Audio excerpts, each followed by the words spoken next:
Hi friends, నమస్తే. Welcome to my channel. Allu Arjun cinema 'పుష్ప 2'కు 1800 కోట్ల వసూలు వచ్చినా కూడా బన్నీకి మొహం మీద నవ్వు లేకుండా అయింది పరిస్థితి.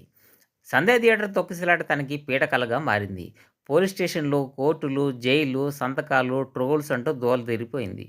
చివరకు ఎలాగోలా కోర్టు పర్మిషన్‌తో కొన్ని రోజులు విదేశాలకు వెళ్లి జల్సా చేసి వచ్చాడు.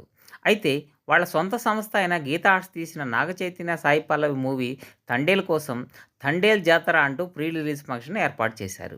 దీనికి బన్నీ కూడా వస్తాడని అఫీషియల్‌గా చెప్పారు కూడా. కానీ సంధ్యా థియేటర్ గోల చూసిన తర్వాత గ్రౌండ్ వద్దురా బాబు అని ఒక కన్వెన్షన్ బుక్ చేసి లిమిటెడ్ మెంబర్స్‌కి మాత్రమే పాసులు ఇచ్చారు. ఎందుకంటే దానికి పోలీస్ పర్మిషన్ అవసరం లేదు. కానీ ఫంక్షన్ చివరిదాకా చూసిన అల్లు అభిమానులకి నిరాశే ఎదురైంది. ఎందుకంటే ఫంక్షన్‌కి అల్లు అర్జున్ రాలేదు. అసలు బన్నీ ఎందుకు రాలేదు అంటే చాలా కారణాలు వినిపించాయి. అందులో మొదటిది, బన్నీ నడుస్తుంటే కాలు స్లిప్ అయ్యి మెలికపడి గాయం అయిందని, అందుకే రాలేదని ఒకటి.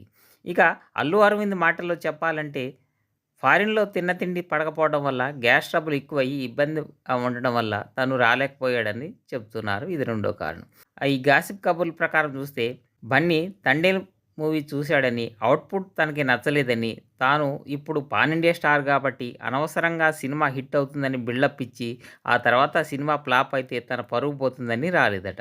ఈ విషయంపై మీరేమనుకుంటున్నారో కామెంట్ చేయండి. ఈ వీడియో నచ్చితే లైక్ చేయండి, షేర్ చేయండి. మరిన్ని వీడియోస్ కోసం మా ఛానల్‌ను సబ్స్క్రైబ్ చేసి మమ్మల్ని సపోర్ట్ చేయండి. Thank you. ఫైనల్‌గా అందరూ బావుండాలి. అందులో నేనుండాలి.